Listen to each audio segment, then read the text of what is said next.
Ready, set, hot. Bonsoir et bienvenue dans Pick Six. Pick Six, c'est votre émission hebdomadaire où nos analystes décortiquent l'actualité de la NFL. Notre équipe d'experts internationaux et francophones se retrouve ici pour vous chaque semaine. Ils vous offrent un regard unique sur une sélection de matchs et abordent tous les sujets brûlants de la NFL, surtout si ça concerne les Jets. Pour retrouver tous les pronos de tous les matchs de vos experts, c'est sur le site prononfl.com où tu peux jouer avec nous et le reste de la communauté francophone. C'est génial. Puisque tu es là, merci de liker notre vidéo, de t'abonner à la chaîne et de nous laisser un petit coucou ou une petite insulte, comme tu veux. Ça fait toujours plaisir dans tous les sens. Sans plus attendre, je vais vous présenter notre panel d'experts NFL. À commencer par celui qui sera peut-être le 9e QB des Jets cette saison, éventuellement. Il s'agit de Scooby. Scooby Rogers, s'il vous plaît. Merci. Merci. On l'appelle le robot castor parce qu'il compute les stats à longueur de journée alors qu'il est payé à faire autre chose. Il s'agit de FMB. Bonsoir. Exactement. Bonsoir à tous. Lui, il est payé à boire des coups à la plage. C'est un peu le métier dont on rêve tous. Voilà. C'est notre expert pompette ce soir. Il s'agit d'Olivier Rival. Bonsoir. Ouais. Salut, comment tu vas ? Et notre maître penseur, l'homme de la réflexion, j'ai nommé notre expert belge Rémi. Bonsoir. Salut à tous. Tu es atterré un petit peu par ce qui se passe Non, je constate l'étendue des dégâts. Pour la première fois, nous n'allons pas analyser un match des Jets cette semaine, mais pour être sûr que ça ne vous manque pas, nous allons quand même parler de la situation QB des Jets. Je pense que le mieux, c'est de laisser la parole à Scooby pour commencer. Les gens, ils vont vraiment croire que je travaille pour les New York Jets. Hein. Mais, ils vont croire que t'en rêves. C'est pas faux. C'est encore plus triste. Non, pour faire simple, effectivement, c'est un peu compliqué parce que il y avait beaucoup d'espérance pour les Jets en début de saison. Il y avait une vraie équipe qui se développait, des joueurs qui venaient dans tous les sens, dans toutes les positions. Et là, depuis le début de saison, on s'est vu depuis le départ de Rodgers, même si le premier match a été réussi quand même si ça a été un peu compliqué. Ils ont remporté face aux Bills et depuis, c'est un peu l'hécatombe. C'était un peu compliqué. On a vu Wilson avoir beaucoup de difficultés contre les Cowboys. Et là, ce week-end, à très très proche, on va dire à un Randall Cobb qui ne glisse pas, un miracle qui pourrait gagner. Alors pour la petite stat, parce que je sais qu'on a des friands de stats ici, salut FMB, Wilson est vraiment le quarterback qui a pris le plus de temps pour lancer un ballon. Donc de tout, ils ont pris en moyenne 3,2 secondes pour prendre lancer. C'est très long en NFL. Hein. C'est très long en NFL et 65% du temps, du coup, il était sous pression. Alors que quand on voit les évaluations de la O-line faites par PPF, notamment, elles sont plutôt correctes. Je veux dire, Mika, en left tackle, il a fait quand même du bon boulot. Donc, maintenant, à voir ce que ça va donner. Donc, la situation, elle est quoi ? Il y a beaucoup de rumeurs. On a vu Colin Kaepernick, notamment, qui a envoyé un courrier aux propriétaires des Jets pour revenir. Pourquoi pas ? Tu as Thor Sieman aussi également qui est en practice squad. Visiblement, il y a Carson Wentz et Matt Ryan aussi qui ont proposé de revenir. Et le souci, c'est que visiblement, Robert Saleh est très loyal envers Wilson et il a dit que pour le moment, on reste avec lui. Et là, il y a beaucoup de négations. De ce que j'ai compris, le vestiaire des Jets n'est pas d'accord. Et le souci, c'est là. Parce que, un peu après, je laisserai mes confrères parler, mais il ne faut pas oublier qu'à une époque, il y avait un certain Sam Darnold, avec qui on a beaucoup bâché, avec qui a été trade au bout de à peu près en troisième année. Alors qu'il avait 10 fois moins d'outils que Wilson. Je veux dire, le meilleur receveur pour c'était qui ? C'était Robbie Anderson, Jamison Crowder, que des gens qui brillent en NFL actuellement, c'est ça ? Et notamment running back Le'Veon Bell, hein, on a vu après ce qu'il donnait. Donc voilà. Alors que là, Darnold, à mon avis, avec Dalvin Cook, avec Brissot, avec Allen Lazare, avec Garrett Wilson, personne dit que globalement le roster de Jets est mauvais. C'est juste qu'au quarterback, il y a un souci. Et moi, je suis plus friand de tester autre chose parce que le problème que j'ai, c'est que Wilson n'a pas fait un match correct depuis qu'il est venu en NFL. Il a gagné des matchs. À un moment, il était invaincu même, avec Brissol et tout. Mais là, depuis, c'est dommage de gâcher un tel potentiel en gardant Wilson. Merci. Rémi, tu voulais rajouter quelque chose? Je suis assez d'accord avec son analyse. Je pense pas qu'on puisse se contenter de garder un Wilson. Dans d'autres saisons, je me serais dit, bon, allez, on peut y croire, il est jeune, on ne sait jamais, il y a un potentiel. Il paraît qu'il est bon à l'entraînement. J'attends toujours de le voir pendant un match. Malheureusement, je regarde pas les entraînements des Jets. Mais cette année, il y a surtout un vrai noyau, comme l'a dit Scooby, il y a une vraie équipe. Il y a de bons receveurs, il y a une défense qui est excellente. On a un running game qui peut être très bien installé aussi si ça commence à tourner. Et il manque une pièce maîtresse, c'est le poste de quarterback. Et tous les noms qui ont été cités, pour moi, sont plus intéressants que Wilson. On a besoin d'un mec qui sera là pour 1 an, qui fera le boulot. Je pense pas qu'il faille aller chercher le plus grand QB de l'histoire. On a besoin d'un quarterback qui sait faire ce boulot-là. Et force est de constater que Wilson n'en est pas capable. On l'a encore vu face aux Pats. Les Pats ont une bonne défense, certes, mais ça a été vraiment catastrophique. Je pense pas qu'il ait une mauvaise ligne. Et malgré tout, il est en dessous. Il y a quelque chose qui ne fonctionne pas avec lui. Je pense que les Jets lui ont donné sa chance à plusieurs reprises. Il n'a pas su la prendre. Donc pour moi, il y a moyen d'aller qui que ce soit. Je pense qu'un Wentz ferait l'affaire. Je pense qu'un Ryan ferait l'affaire.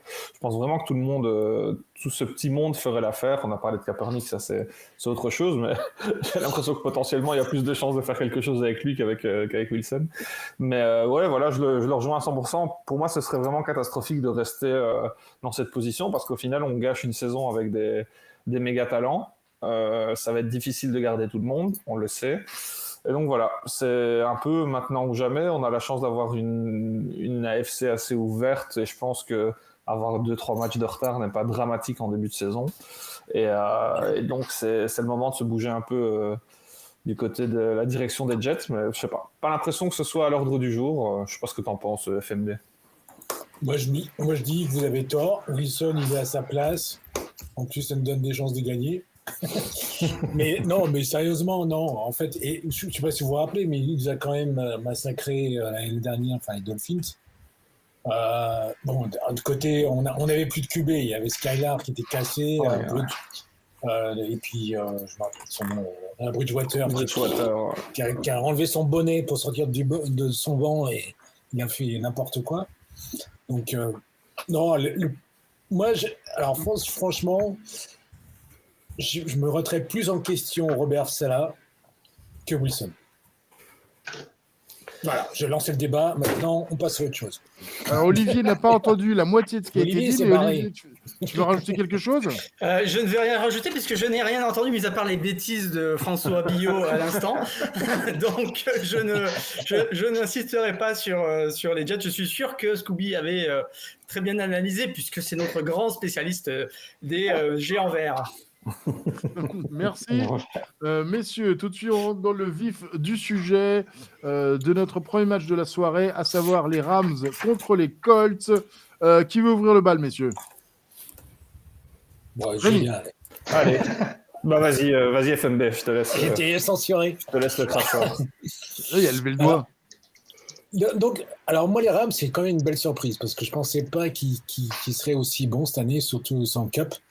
Mais là, donc, avec Nakua et Atwell, ils ont trouvé deux bonnes armes en offense. Malgré tout, contre les Bengals, là, le dernier match, alors je ne l'ai pas vu en entier, mais ils sont quand même... Stafford a pris 6 sacs quand même, donc ça fait un peu lourd. Mais... les Rams, c'est quand même une belle surprise pour moi. Et de côté defense, ça tient la route aussi. Donald est toujours aussi bon.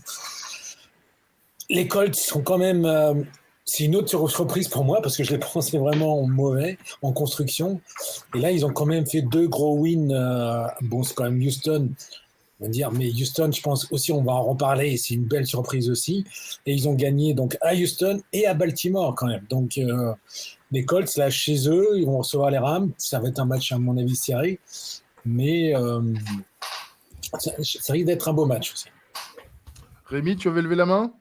Écoute, ouais, c'est un match super intéressant. Entre deux, effectivement, peut-être les 2 belles surprises de ce début de saison.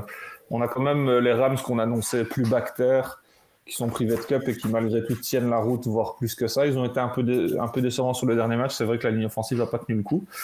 Les Colts, on constate que même avec un quarterback remplaçant, on peut aller chercher de belles choses. Une victoire face aux Ravens, c'est quand même pas mal.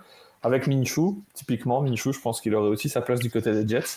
Et donc voilà, c'est un match très ouvert selon moi.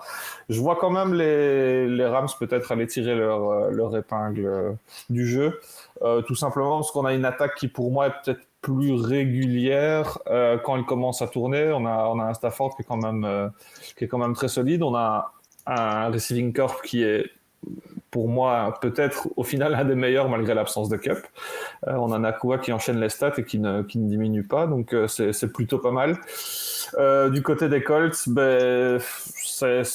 une belle surprise. Je suis assez étonné de les voir à ce niveau-là. J'ai l'impression quand même que le soufflet pourrait redescendre un petit peu de ce côté-là et qu'on devrait voir les Rams prendre le dessus. Mais c'est vrai que c'est un match extrêmement ouvert. Curieux de voir ce que ça peut donner. Je pense que celui qui gagne aura toujours son petit mot à dire dans la course au playoff. Olivier ? Oui, alors écoute, il y a pas mal de choses qui ont déjà été dites, mais ça va être un petit peu le fil rouge là ce soir. On a des très bonnes défenses dans les 4 matchs dont on parle, face à des attaques qui sont plutôt intéressantes. Et de ce côté-là, les Colts, c'est un peu là où ils me surprennent parce que du point de vue de l'attaque, c'est pas fantastique, même si Minshew fait du bon boulot à se demander s'il serait pas meilleur que Richardson. Mais ce qui marche très bien du côté des Colts, c'est leur défense. Ils ont une ligne défensive avec pas forcément de grands noms, mais qui est très agressive, et je crois qu'ils sont deuxième au nombre de sacs ou premier, enfin dans les meilleurs. Et contre la ligne offensive des Rams, je pense qu'ils ont de quoi faire. Et ça va être sans doute compliqué pour Stafford parce qu'il a pris pas mal l'eau le week-end dernier déjà. Et contre cette défense d'école, ça va peut-être être compliqué. Derrière, il y a un Zaire Franklin qui est une véritable machine à plaquer, qui laisse rien passer. Qui défend très bien contre le run. Donc voilà, il y a une défense surprenante, mais qui a l'air d'être complète. C'est pour ça que moi je joue les Colts, parce que j'ai l'impression que le problème des Rams, c'est pas forcément l'absence de Cup, c'est pas forcément leur attaque leur playmakers qui sont plutôt intéressants, mais c'est leur ligne offensive qui me paraît pas bonne du tout, et ça va être compliqué face à la ligne défensive des Colts pour moi. Merci. Scooby ? Oui, il y a un peu tout qui a été dit. On a survolé le sujet. C'est vrai que ça peut être un match plus intéressant que entre des Rams qui remontent un peu des couleurs malgré la défaite de la semaine dernière, et des Colts qui sont pas si mauvais qu'on le croit. Anthony Richardson, c'est pas sûr qu'il joue, de ce que j'ai compris. Ce sera sûrement Minshew qui va jouer. Donc les deux sont assez intéressantes. Mais je pense quand même que les Rams ils ont un peu plus de bagages et ils sont un peu plus habitués à jouer. Là, l'école, c'est encore un peu trop jeune en construction. Du coup, c'est pour ça que je vois les Rams gagnants, mais ça sera un match assez intéressant. Et donc, Scooby, donc tu vois les Rams gagnants, c'est ça ? Ouais. Olivier, tu vois qui pour gagner ? Les Colts. FMB ? Colts. Rémi ? Rams. Voilà, ce sont donc les pronostics de nos experts pour ce match. Merci, messieurs. Le deuxième match de la soirée, les Steelers contre les Texans. Allez, on refait la même dans l'autre sens, Scooby. Ouais, c'est vrai que ça va être un match assez intéressant parce que c'est assez, c'est assez difficile d'analyser ces deux équipes. Les Texans, pour moi, voilà, c'était encore un peu les Colts. Voilà, c'était un peu l'AFC Sud. À part les Jaguars qu'on croyait visiblement en plein essor, mais c'était un peu l'AFC Sud en construction. C'était les trois équipes, les Colts, les Titans et les Texans. On voyait un peu, prendre cette année, pas être la meilleure année. Et là, moi, je suis assez impressionné, notamment par l'attaque, par Stroud notamment, parce que à part Robert Woods, les autres receveurs, ce sont pas des gros noms. Alors, même si Robert Woods c'est pas le nom numéro 1 même de la NFL, un peu d'expérience, mais le reste c'est vraiment des jeunes receveurs et il fait un très très beau début de saison, assez impressionnant, il joue bien, on peut miser sur lui, il fait beaucoup de passes.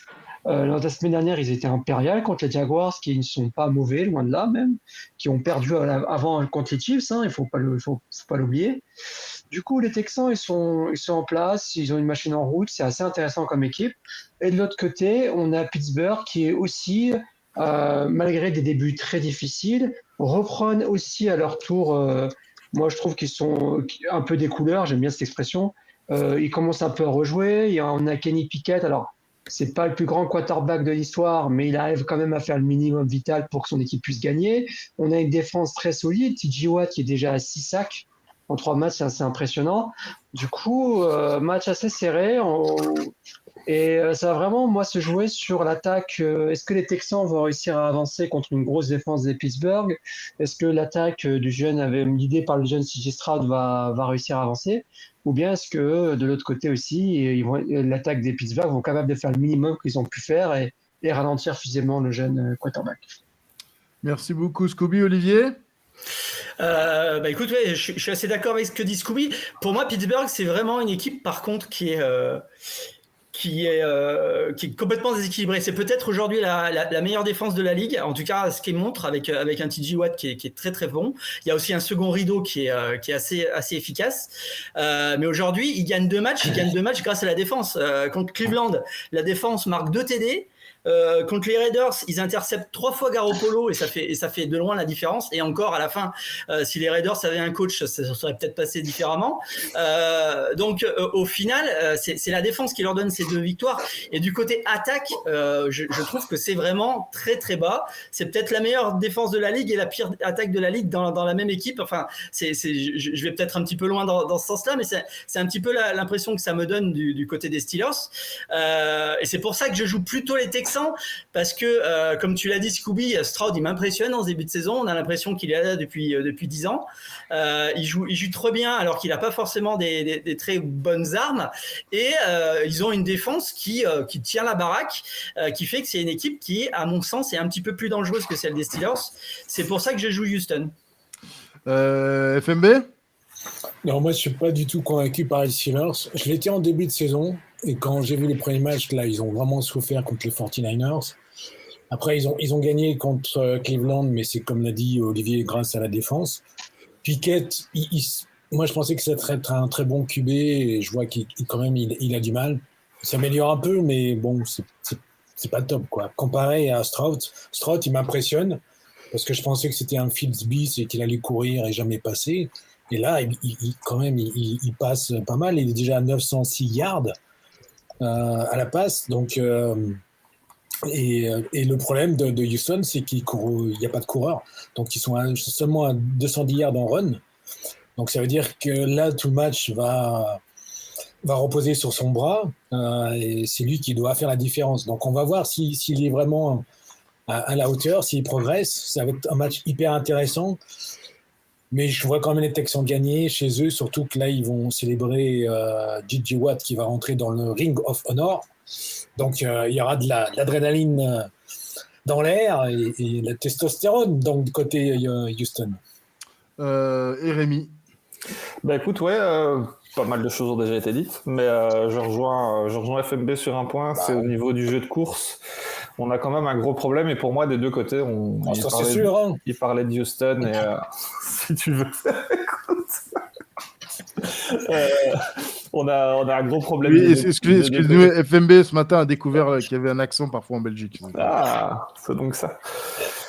Et donc, ouais, je disais, gros problème au niveau du running game, mais ce sera un souci des deux côtés, parce que je pense qu'on a besoin du running game du côté de Pickett, parce que c'est insuffisant, et Stroud aura besoin, là où il n'en a pas eu spécialement besoin lors du dernier match. C'est vrai qu'il a été suffisamment bon.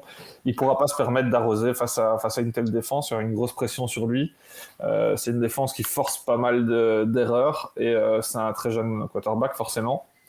Et donc, j'ai tendance à donner peut-être mon petit avantage. Ça va pas se jouer à grand-chose, et je pense qu'on va pas voir des masses de points scorés dans ce match, mais mon petit avantage à Pittsburgh, tout simplement parce qu'on a une défense qui est super impressionnante, et que c'est peut-être un défi de taille pour Stroud. Voilà, je pense que ce sera quand même un match ouvert, assez intéressant, mais voilà, comme l'a dit Olivier, l'attaque des Steelers est vraiment moribonde. J'en attends un peu plus de leur part, même si je pense que ça va pas réellement se régler de ce côté-là, mais ils peuvent s'appuyer sur une défense qui est tellement hors norme que ça pourrait suffire dans pas mal de rencontres. Ok, Steelers pour Rémi, FMB. Bah, je t'ai dit, tu n'écoutes pas en fait. Mais non, c'est qu'on les dit, on refait les pronostics à la fin, FMB. Je sais que tu ne suis pas, Les tu oublies. Texans. Merci. Olivier Oh là là. Texan. et Scooby. Bah, comme on compare Rémi, les Steelers. Très bien, merci. La vieille messieurs. garde face à... Voilà, les experts sont Rémi, t'as des plutôt soucis à te faire. partagés Ouais. aujourd'hui. C'est encore une fois la même chose. Hein. Le deuxième sujet du jour, c'est que là, on est 3 semaines dans la saison. Les faits, les nouveaux, c'est ceci, les nouveaux, c'est cela. Les blessés des mecs qui n'étaient pas prêts, tout ça. On est un peu au-delà de ça. Les surprises sont arrivées. Quels sont pour vous les MVP à ce moment-là, dans le temps, à la bord de la week 4, Scooby? Bah écoute, il y a quelques noms qui pop-up dans ma tête. Et Les ton uns pour les premier autres. nom- Non, mais tu m'as dit quel joueur, au pluriel. Mais sinon, je vais en dire un qui va peut-être surprendre parce que beaucoup en ce moment, dans tous les sports, je trouve que le MVP, alors je le vois plus au Ballon d'Or, mais ça va être forcément celui qui gagne. Et là, je vais dire un joueur qui est dans une équipe qui est à 0-3. Et j'ai parlé de Kirk Cousins. Kirk Lecouz. Et Kirk Lecouz, du coup, malgré ce qu'on peut dire, certains sont très critiques, certains sont. Voilà, c'est un peu de sa faute. Alors, non, si on regarde, il est assez impressionnant. Il est leader à la passe, il est leader en touchdown. Il s'ajoute très bien offensivement. Ça n'a jamais été le problème, les Vikings, leur offense. C'est leur défense qui est assez catastrophique. Et il a quand même un bon ratio. Moi, je le trouve assez efficace. Voilà, pour moi, pour le moment, parce que c'est assez serré. C'est pour ça que le sujet est assez intéressant parce que il n'y a pas quelqu'un, je pense, d'unanime qui va dire ah ben c'est lui le MVP cette année. Mais là, pour le moment, Kirk Cousins, il m'impressionne. Voilà. Rémi? je vais me diriger, je vais faire l'inverse de Scooby, je vais pas faire dans l'originalité, je vais aller chercher une équipe qui gagne. Du côté de San Francisco, j'ai quand même le sentiment qu'on a besoin de Christian McCaffrey. Et il fait une saison de nouveau assez exceptionnelle. Il a déjà plus de 350 yards au sol. Je pense qu'il a pas mal pas mal de réceptions, même si c'est vrai qu'il accumule moins les yards. Il a quand même pas mal de réceptions. Il a 11 réceptions cette année qui font toujours du bien. C'est des petites passes qui permettent de soulager un QB qui reste assez jeune. Purdy a une certaine maturité, mais il reste assez jeune. Donc ça lui fait du bien. Et pour moi, c'est peut-être le joueur clé de cette équipe de San Francisco. Et j'aurais tendance à dire qu'on ne l'épargne pas assez, connaissant son historique de blessures et ses passages réguliers à l'infirmerie. Je ne veux pas lui porter la poisse, mais je pense que ce serait peut-être plus malin du côté de San Francisco quand on mène de 10 ou 15 points face aux Giants, ce qui reste un quart temps, de le laisser au repos et de ne pas attendre la dernière minute pour le mettre sur le banc. Donc c'est peut-être lui mon MVP de ce début de saison. Olivier? Écoute, alors, s'il faut que j'en trouve un autre, on va en trouver un autre. Pour le coup, c'est vrai que j'aurais sans doute, enfin, j'aurais peut-être aussi fait un McCaffrey de ce côté-là, mais je vais peut-être faire plaisir à FMB. Le MVP, en fait, celui parce qu'un MVP, il faut aussi qu'il permette à son équipe de progresser, d'aller plus loin que là où elle est. Et moi, je le donnerais peut-être à Hill.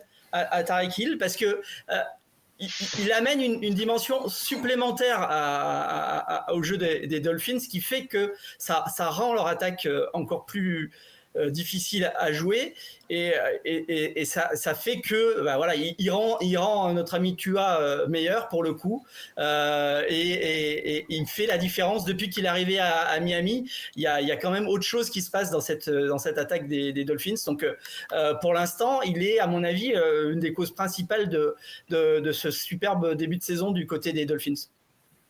Ben oui. FMB? Alors bon, moi j'allais pas mettre justement des joueurs des Miami Dolphins, mais bon, Tyreek Hill est phénoménal, il est au-dessus de tout. Enfin, je pense qu'il devrait être MVP de l'année. Mais non, là, je vais, à votre grand étonnement, je suis sûr, pour moi, il y a un joueur qui sort du lot, côté défense, c'est à Cleveland. C'est Myles Garrett, qui a le record du sac le plus rapide de 2,27 secondes. Donc, j'aimerais bien le voir jouer contre les Jets, à mon avis, là. Mais il a fait un match énorme contre Tennessee, où il bouffait la ligne adverse. C'était impressionnant. Il arrivait à arrêter Henry en plus. Enfin, le gars, chapeau.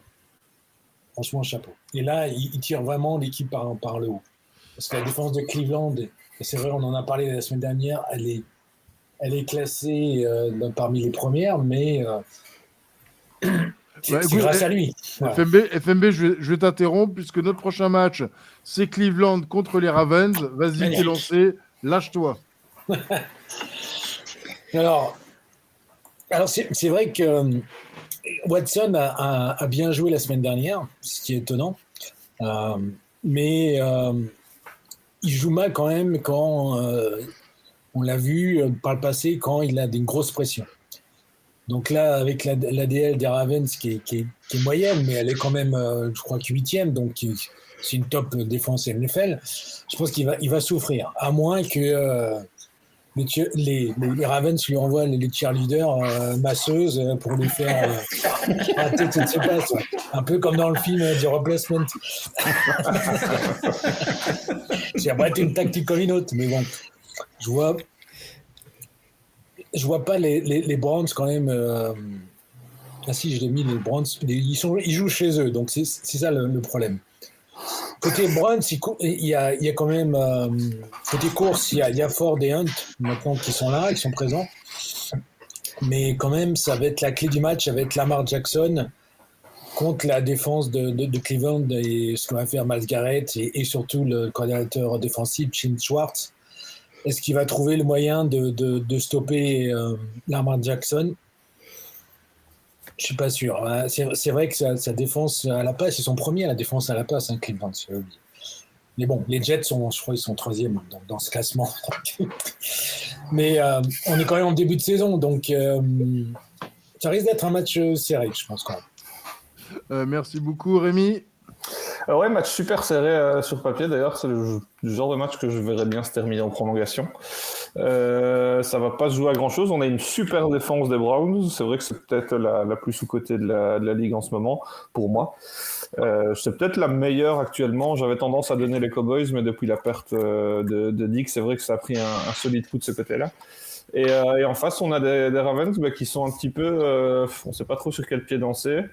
C'est un match aussi entre deux équipes qui ont perdu le running back titulaire pour la saison.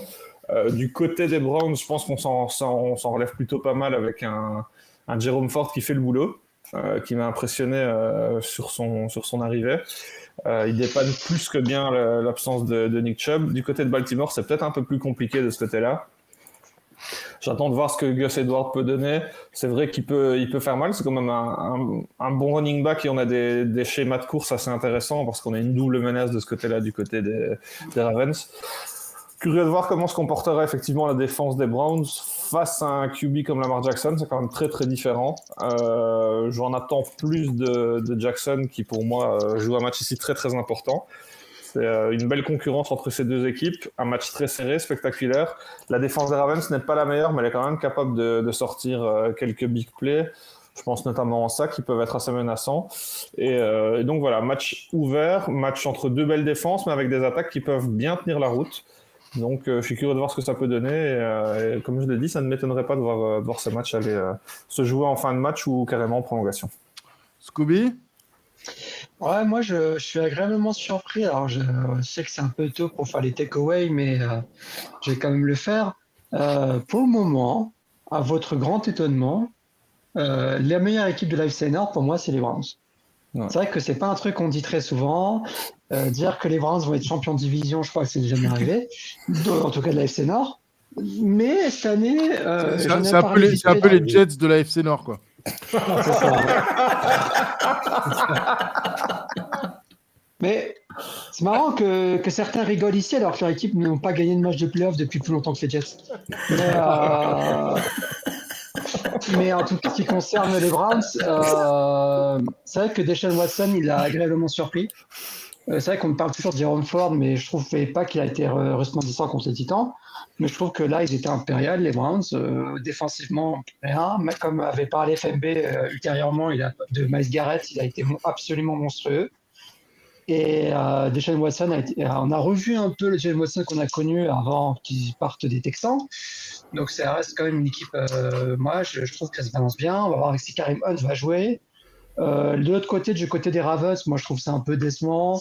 C'est vrai qu'ils sont à 2-1, mais c'est quand même assez. Voilà, ils ont perdu contre les Colts, mais même contre les Bengals, c'était compliqué offensivement. Défensivement, ils sont pas si bons que ça au final. Ils sont loin devant les Browns. Donc moi je suis pas très convaincu par les Ravens. À voir ce que peut faire la défense, à voir comment ça peut évoluer, à voir un peu le retour de Clowney contre les Browns. Mais voilà, moi j'aime beaucoup les Browns. Et s'ils arrivent à avoir un jeu au sol plus performant, un peu un retour à l'époque, quand il y avait Nick Chubb, et si Deshaun peut encore distribuer, leur défense fera le travail, ils peuvent être une vraie menace dans la FC Nord et peut-être remporter le titre. Olivier? Bah écoute, oui, je pense que tout a été un petit peu dit. Ça serait sans doute un match pas facile, mais beaucoup moins difficile à pronostiquer avec Nick Chubb là. C'est vrai que les Browns ont perdu beaucoup là et ça va peut-être leur gâcher une saison qui allait peut-être être très belle. Par contre, c'est vrai qu'on a souvent ironisé, ça nous fait rire, etc. Mais on a aussi un petit peu oublié ce qu'était Deshaun Watson quand il était bon. Et quand il était bon, il était très bon. Et le revoir à jouer presque à son niveau, c'est quelque part aussi une bonne nouvelle pour la ligue, même si on peut en vouloir à ce gars d'avoir gâché tout ça et d'avoir fait toutes ces conneries. Mais là, si on parle simplement de football, avec un Deshaun Watson en pleine forme et cette défense aussi performante, c'est clair que les Browns ont une carte à jouer dans cette division et c'est pour ça que je les joue sur ce match. Merci beaucoup, messieurs. Donc, on récapitule. Rémi, ton pronostic? Allez, on va dire Ravens. FMB? Browns. Olivier? Browns. Scooby? Browns. Les jeux sont faits. C'est tout le monde contre Rémi. Seul au monde. Seul au monde. Et voilà, le dernier match de la soirée, l'affiche que certains d'entre nous attendaient plus que d'autres. Les Bills contre les Dolphins. Mais avant de laisser la main à FFB, je vais laisser Olivier prendre le crachoir. Parce que c'est surtout un truc qui les concerne tous les deux. Donc, là.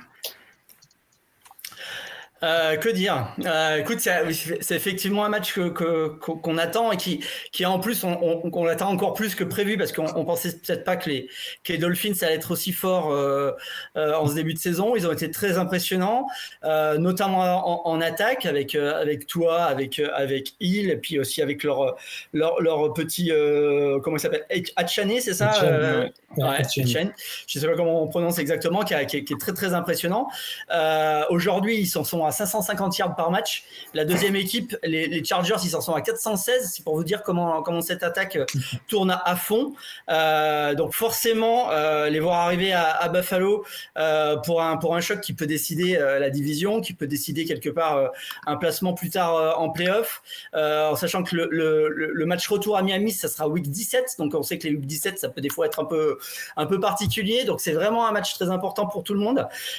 Du côté des Bills, on avait fait un très mauvais premier match, mais depuis ça s'est quand même bien arrangé, notamment du côté de la défense, mais aussi du côté de Allen qui a arrêté de faire un peu de vouloir gagner les matchs tout seul. L'attaque est beaucoup plus équilibrée que peut-être même l'année dernière, avec un jeu de course avec Cook qui marche plutôt bien, avec l'arrivée de Kincaid, le tight end qui amène aussi des solutions en plus, et puis la défense elle est en pleine forme. Alors là il y a Il y a quelques risques de peut-être de gens qui seront pas là ou qui seront pas là à 100% contre Miami, mais malgré tout, mis à part Von Miller qui reviendra normalement la semaine suivante, la défense elle est là et elle répond présent contre les Raiders et la semaine dernière contre c'était qui d'ailleurs, c'est Branquignol.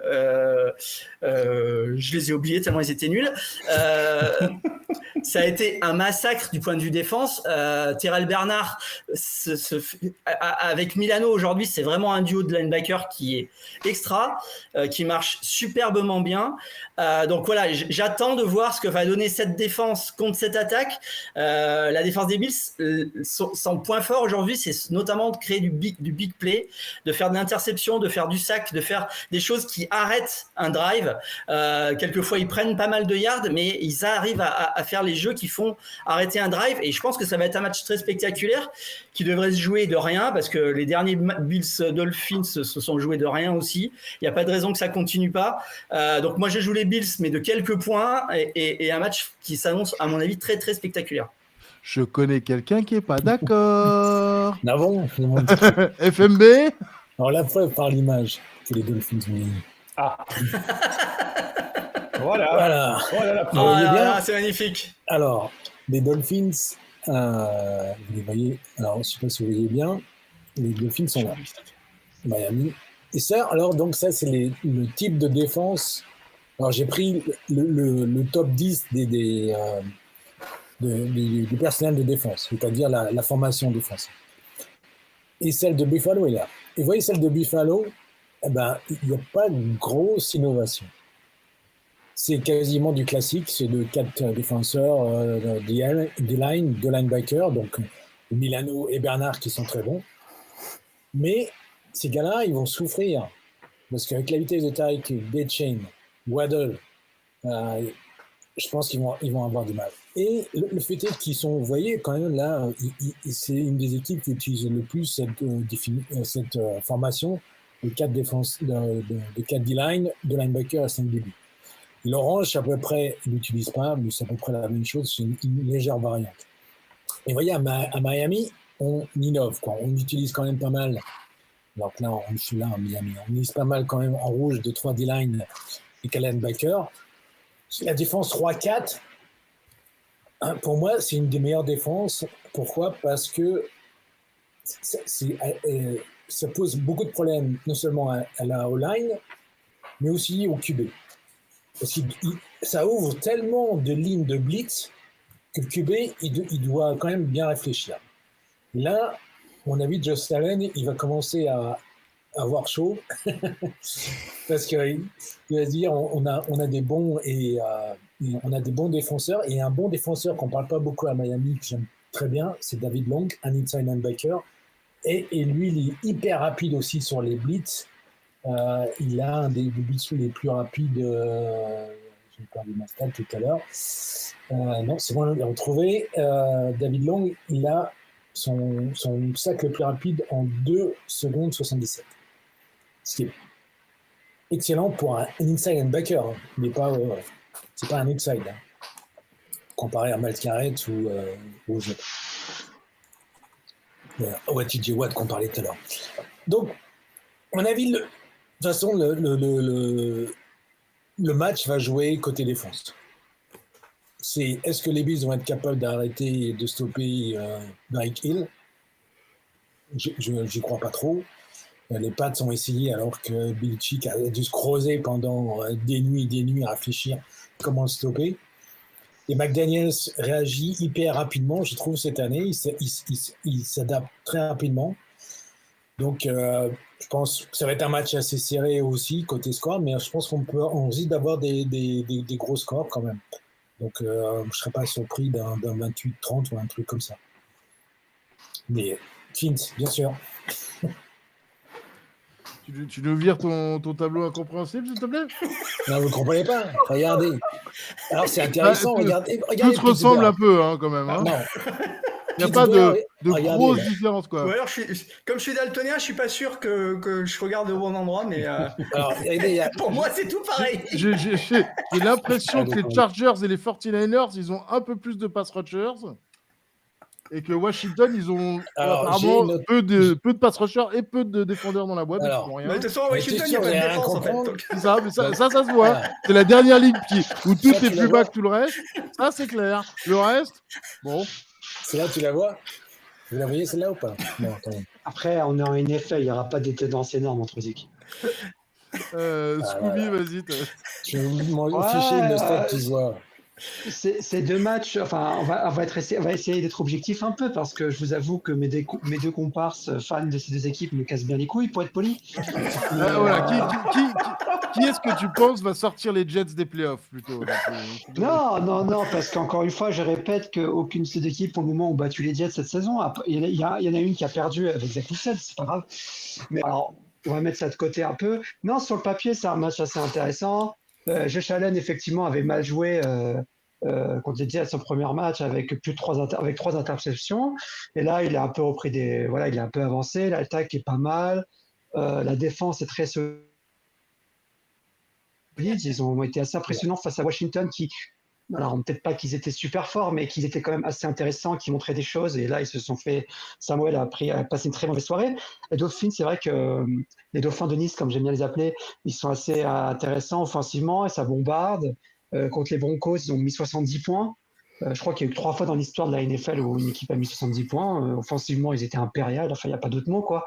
Moi, je trouve que c'est vraiment honteux de se prendre plus de 300 yards à la course. Et un peu cher pour Sean Payton qui faisait un peu le malin au début de saison, qui expliquait comment faire le boulot de tout le monde. Et là, bah, mon gars, t'es à 0-3 et je pense que tu vas sauter vite. En plus, ça coûtait un tour de draft. Enfin bref, pour revenir un peu au match, ça va être très très serré. C'est vrai que je vois pas une équipe.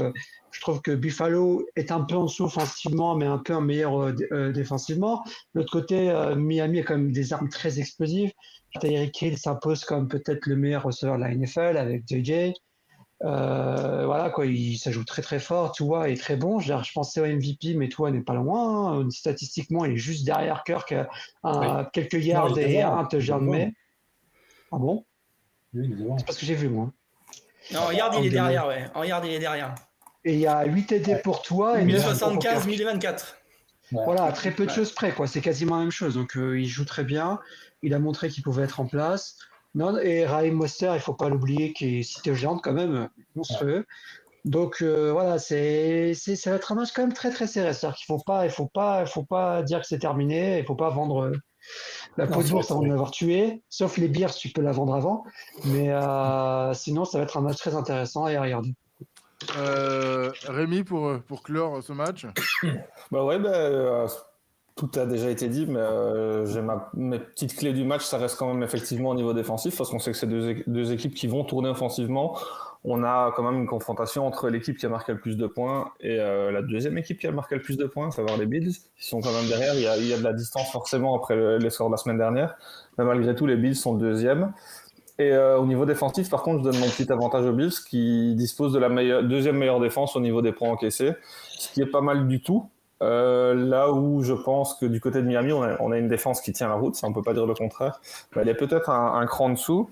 Et là où je donne mon avantage aux Bills, c'est que d'une, ça joue à domicile, et de deux, ils sont plus en position de victoire absolument nécessaire, c'est un peu tôt pour le dire, mais ils peuvent pas laisser les Dolphins s'envoler. Ils ont déjà une défaite, une grosse contre-performance face aux Jets, donc ils peuvent pas se permettre une deuxième défaite cette fois-ci. On a quand même une équipe qui peut déranger pour moi l'attaque des Dolphins. C'est vrai que c'est compliqué de contenir toute cette vitesse, mais je me dis que quelqu'un comme Leonard Floyd peut jouer un petit peu un rôle un peu disruptif et aller ennuyer un peu Tua, parce que je pense que le secret pour arrêter cette attaque, ça reste de saquer Tua, parce qu'il faut allonger les downs. Si on a un 2e et 4, on sait déjà que c'est foutu, je pense, donc on doit aller saquer Tua dès qu'on en a l'occasion. J'ai l'impression qu'ils ont les armes pour, ça peut être une des clés du match, mais malgré tout, ça reste un match super serré sur papier. Sans doute le match du week-end. Si on veut voir du beau football, je pense qu'il faudra se tourner de ce côté-là. Merci messieurs. Le récap. Rémi, tu pronostiques qui? Les Bills. FMB? Delphine, quelle question? Non, mais tu sais, il y a des gens, ils te découvrent ce soir, c'est bien de le dire. Olivier, Bills. ça y est, parce que maintenant, FFB, il fait 4 podcasts et demi, il a l'impression que la planète Ouais. se reconnaît. C'est ça. C'est déjà, j'en ai un autre là.